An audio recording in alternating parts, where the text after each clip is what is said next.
The right to food is not new in international law. It has been there since the Universal Declaration of Human Rights in 1948. But strangely enough, the first international meeting at which it was explicitly invoked by governments was a World Food Summit held in 1996. And for many years before then, it was in the texts, but basically forgotten about and not seen as a useful tool against hunger and malnutrition. So why did the right to food emerge at that time with the World Food Summit of 1996? Well, for two reasons. First, because at the time, governments understood that the technological advances made in order to improve agricultural productivity that were very significant in the 1960s and 1970s had not actually reduced the number of hungry people. There still were some 900 million people hungry, despite the fact that food availability per person had been increasing significantly over the previous 40 years, thanks to the green revolutions in Latin America and in South Asia. And the second reason was that in the early 1990s, one economist, Amartya Sen, had published some books and articles describing hunger as the result not of there being too little food available, but as the result of social injustice, as a result of governments not being held accountable to their populations, as a result, in other terms, of failing institutions and poor governance. And the understanding of governments in 1996 was something else was needed to fight hunger and malnutrition, and that something else was a tool that would allow people to hold their governments accountable for remaining passive in the light of growing hunger and malnutrition. And so the World Food Summit demanded at the time that the right to food be clarified, that it be given teeth, and it is on that basis, some 20 years ago, that the right to food began gaining visibility in international law. The International Covenant on Economic, Social and Cultural Rights, which is a major human rights treaty adopted in 1966 that includes the right to food, that body of experts, called the Committee on Economic, Social and Cultural Rights, adopted a general comment number 12, that explained what the right to food was about. This general comment was published in 1999, and the Committee on Economic, Social and Cultural Rights described what governments should do to discharge their obligations under the right to food. To do this, they used the work of a Norwegian jurist, Asbjørn Eide, who had said very simply that all human rights, particularly the right to food, need to be understood as implying three obligations for governments. One is a duty to respect the right to food, in other terms, not to interfere with the enjoyment of the right to food for those who are able to feed themselves or have access to food some way or another. A second duty is a duty to protect the right to food. In other terms, governments should control private actors, transnational corporations, for example, food traders who hoard food and speculate on food prices, control these private actors to avoid their actions leading to violations of the right to food. And a third duty of governments is to fulfill the right to food, to put in place policies that implement gradually the right to food and allow more people to have access to adequate diets. So the Committee on Economic, Social and Cultural Rights published this general comment clarifying the content of the right to food. And a few years later, a second World Food Summit was convened in 2002, and this World Food Summit launched a negotiation on what in 2004 was finally adopted as a set of guidelines, recommendations that define for governments which actions they should take in order to implement the right to food. This is a very detailed text called the Voluntary Guidelines in Support of the Progressive Realization of the Right to Adequate Food in the Context of National Food Security, a very long text that was negotiated by governments word by word, and that in some 20 pages describes a set of actions that governments must take in order to implement the right to food. That text was adopted within the Committee on World Food Security, which is an intergovernmental committee of the FAO. And finally, in 2000, the mandate of Special Rapporteur on the right to food was established. The idea was to have some independent expert appointed by the international community, by the Commission on Human Rights at the time, to inform governments about developments concerning the right to food, to monitor compliance with the right to food, and to basically help shape our understanding of what the right to food required. So in the late 1990s, early years of the past decade, the right to food began to become more consistent by these different avenues. The significance of the right to food was increasingly well understood, and increasingly NGOs could use the right to food in their claims against governments to oblige governments to do the right thing and to abstain from doing the wrong things. The early years of the past decade, beginning around 2000, were also years during which the right to food came to be increasingly invoked at domestic level by NGOs and other groups trying to basically oblige governments to move towards the full realization of the right to food. And one perhaps most spectacular example of the right to food being used before courts was in India. In India, where some activists were shocked to see that in the state of Rajasthan, the local government had huge food reserves available and was not using these food reserves to come at the rescue of the hungry, despite the prices being quite high and many people dying of hunger because they were not able to afford the food at market prices. And governments were doing nothing. They were just sitting on these food reserves without using them, as was normally required under the famine codes adopted during the colonial period. And so NGOs called upon a lawyer from the Human Rights Law Network, Colin Gonsalves, to petition the Indian Supreme Court to demand that the government of Rajasthan release these food reserves and thereby provide access to affordable food to the populations there. And that was the beginning of the so-called right to food case in India, which is an ongoing case. Today, in 2014, it is still ongoing 13 years after it was launched, and it is probably the most important public interest case ever to have developed in human rights law.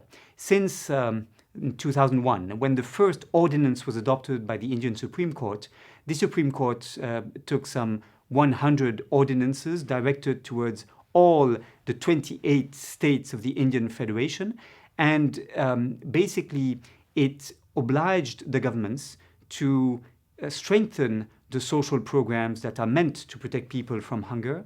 It obliged governments to universalize certain programs that were reserved to some groups of the population. It ordered, for example, all states to have in place school meal programs that would provide adequate food to school children across all the Union of India. And it has been altogether a most important case to mobilize people behind the right to food and to oblige governments to protect the right to food across the whole subcontinent.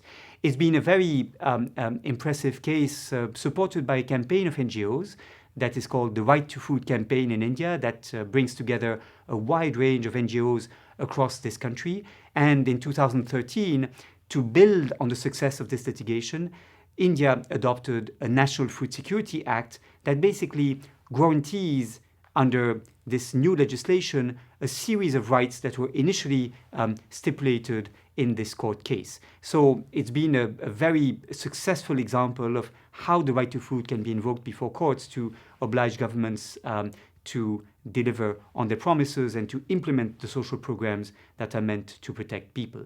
It is one example. It's not the only example we have of the right to food being used before courts. For example, in 2008, in Nepal, the Supreme Court had to order the government to deliver food aid to some districts of the country that had not been benefiting from food aid programs that had been benefiting other parts of the country.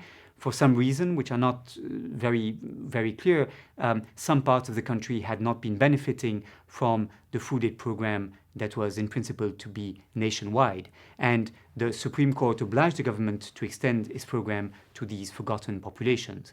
Now, of course, courts have a role to play in implementing the right to food, and these are examples of which role they may play.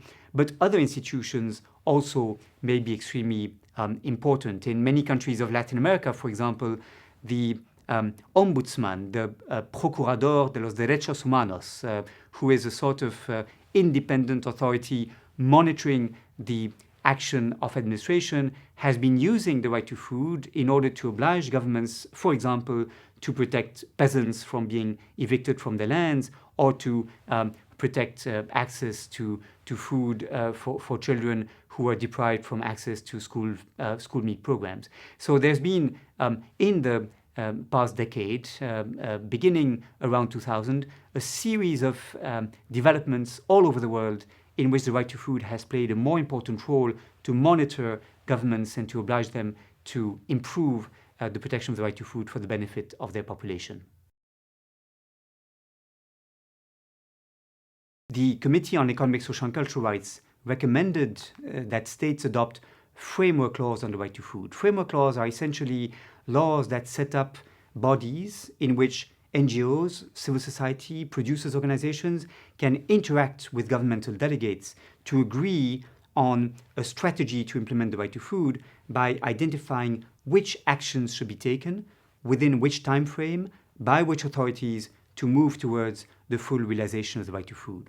And a number of laws have been adopted, for example, in Guatemala in 2005, in Brazil in 2006, in many countries in Latin America. In fact, such laws were adopted in short succession during that period that create consultative bodies, fora, in which this dialogue may take place between the victims of hunger or their representatives on the one hand and governmental delegates on the other hand.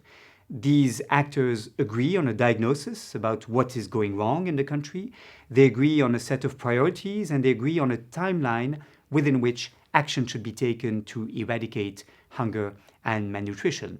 And under these framework laws, we have national action plans adopted, often multi-year action plans that define for the next 5 or 6 years which actions should be taken, which is very important because it means that governments will be held accountable if they do not deliver on these plans, if they don't assign budgets for the financing of these actions that are planned, or if for some reason they implement these promises without regard to the principles of non-discrimination, participation, and so on. So the fact that governments are to negotiate with civil society what needs to be done against hunger and malnutrition, the fact that they will be regularly held accountable for delivering on these promises, means that although the right to food is subject to progressive realization, cannot be implemented all at once, there is nevertheless a built-in accountability in this system. And it is quite remarkable that under the leadership, particularly of Brazil and Guatemala, in the years 2005, 2006, and the following 10 years, a range of laws were adopted in Latin America. Increasingly now in Africa, similar legislation has been adopted to basically provide this legislative framework obliging the government to implement gradually the right to food. This is extremely important because really the reason why people are hungry, malnourished, is not because there is not enough to eat. It's because governments are not paying attention to the situation of the poorest segments of the population. It's because small farmers have no access to decision-making and cannot have their voice heard in political fora. It is because government is not obliged to respect its promises and to pay attention to the needs of the poorest. So these accountability mechanisms, this duty for governments to explain the actions they are taking, this duty for governments to enter into a discussion with civil society to identify why people are still hungry and what needs to be done about them, is absolutely key for the fight against hunger and malnutrition. One example of how successful a national right to food strategy can be is provided by Brazil. When Lula da Silva campaigned to become president of Brazil, which he became on 1st of January 2003, he promised to adopt a hunger zero strategy. And this was a countrywide policy that he intended to develop, bringing together under that umbrella a series of social programs, including a very impressive school feeding program that reaches today some 49 million children, a program called Bolsa Familia that provides cash transfers to poor families, giving money to the women for poor low-income families. And these programs were discussed with civil society, implemented across Brazil, and were extremely useful and effective in reducing child malnutrition in the country. I traveled to Brazil myself in 2009, some 6 years after this Fome Zero, this Hunger Zero strategy was launched, and I found that child malnutrition had been declining by some 83% thanks to these initiatives that were taking place. Now, this is not the result of having invested more in tractors or in fertilizers. It was the result of social programs that were strengthened, that were made universal, that were better monitored to make sure that the money actually reaches the beneficiaries.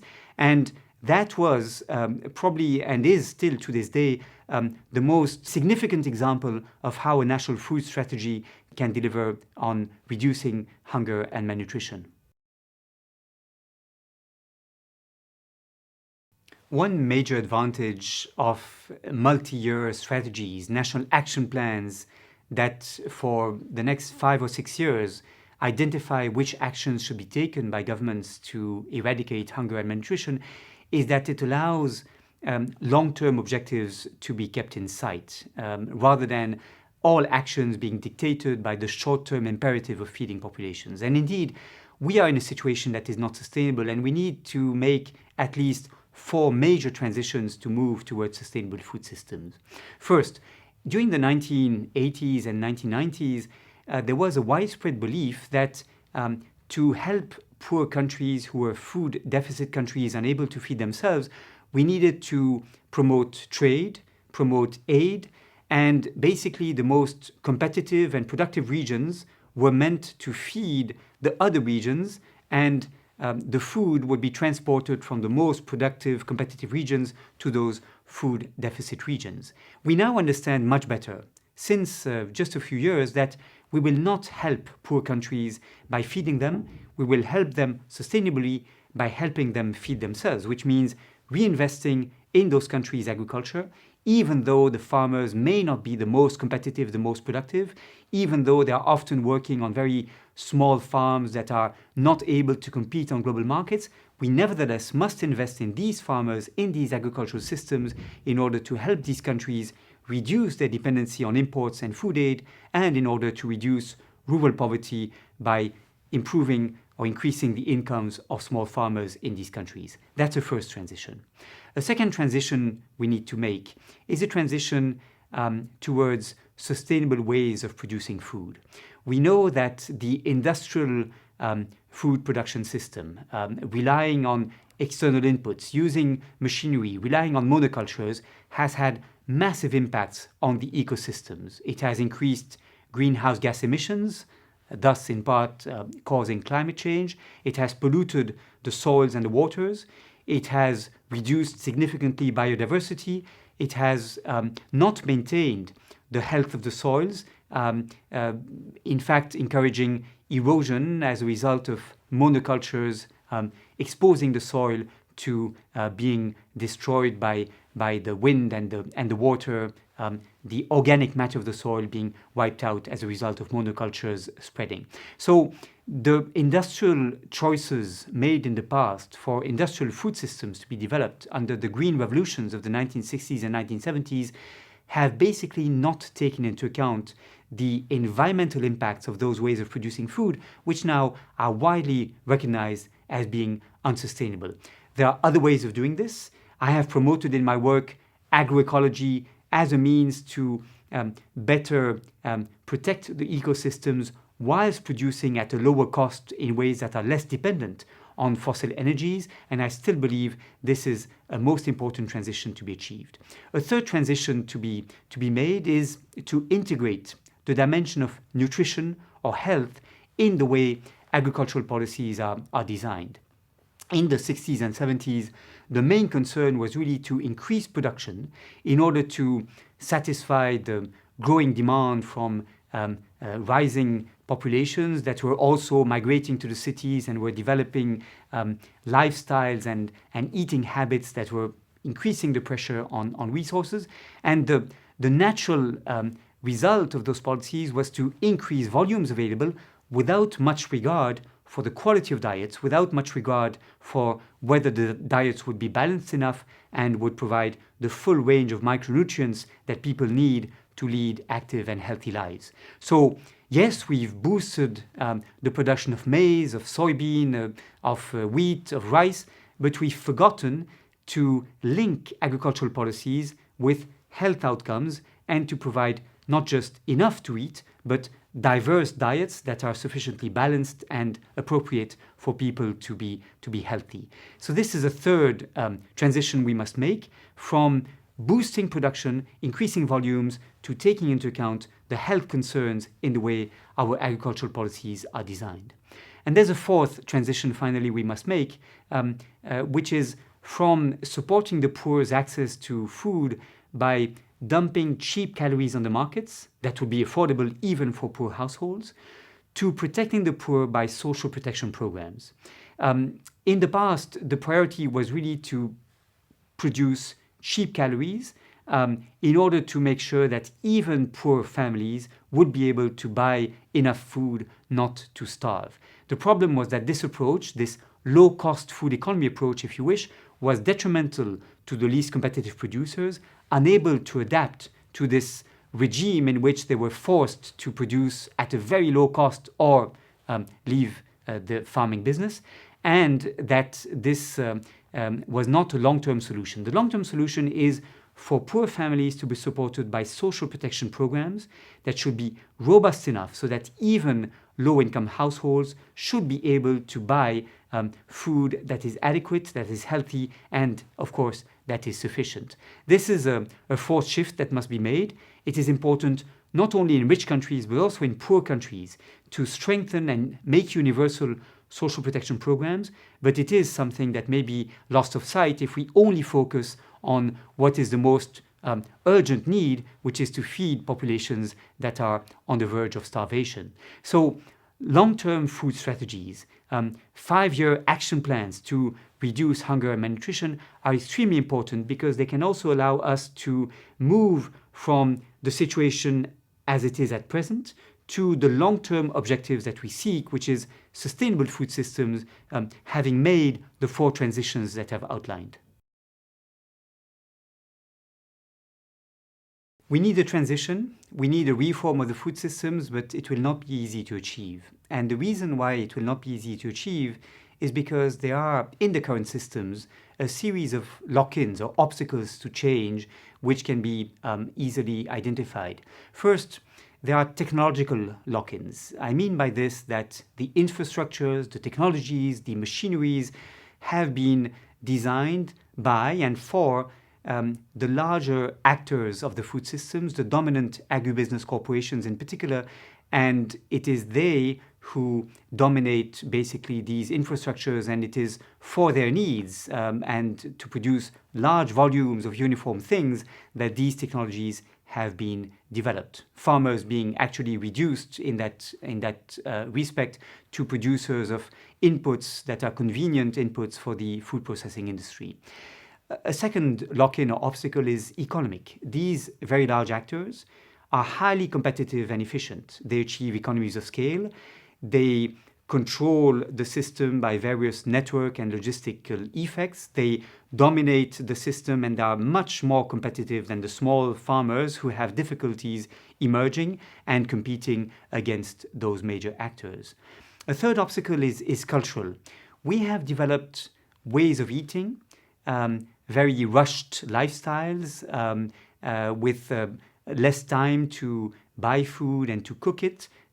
We have developed a taste for convenience foods that are microwavable, if you wish, and that are very well adapted to the type of lifestyle that we have in our societies. That is a cultural obstacle which will be extremely difficult to change. Our ways of eating, our habits as consumers will have to change if we want to move to more sustainable options. Fourthly, there is a political obstacle, which is that the large actors that today dominate the system also, to a large extent, control decision-making in the system. They, in fact, veto any significant change in the system and will oppose any transformation that would jeopardize their dominant position. So these are significant obstacles, and the only way we can overcome them or circumvent them is by more food democracy. Democracy is not simply voting every 4 or 5 years for a member of parliament. It also means every day choosing for a food system that corresponds to what people want. And they want something else than cheap calories and diverse foods all year round. They want food systems that are sustainable in the sense that they respect social justice, in the sense that they respect the ecosystems, in the sense also that they are good for health and that they provide nutritious options to the populations depending on them. The food systems that people want, they are now creating them from the bottom up. In many places, we see municipalities teaming with citizens, teaming with school boards, teaming with local producers to rebuild local food systems, often based on the development of food policy councils that are councils in which many different actors meet to reimagine the food systems on which they depend. This trend began in the United States in the early 1980s. It has spread across North America, particularly in Canada, and it is now developing also in the EU. It is extremely important because it means that food systems are now going to be owned by the people who depend on them. And we see on a global scale very much the same democratization happening. The Via Campesina, which is a transnational movement of small farmers that has some 200 plus million members across almost 100 countries, is now increasingly demanding to have a voice in how food systems are being shaped and how agricultural and food policies are being designed. And that too is a sign that food systems are increasingly being democratized, not decided behind closed doors by some lobbies influencing governments, but really the result of a broad public deliberation as to which kind of food system we need.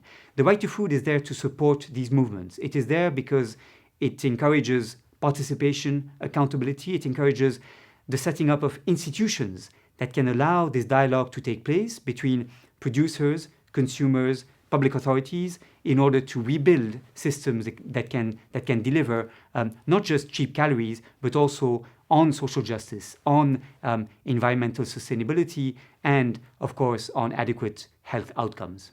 My work over the past 6 years as United Nations Special Rapporteur on the right to food was to a large extent consisting in bringing to governments recommendations that came from what I heard from civil society, NGOs, farmers' organizations, from the scientific community also, many scientists who work on issues related to food systems and who understand or see that governments are not really making decisions based on the best science available, but rather decisions based on ideology or short-term electoral gains.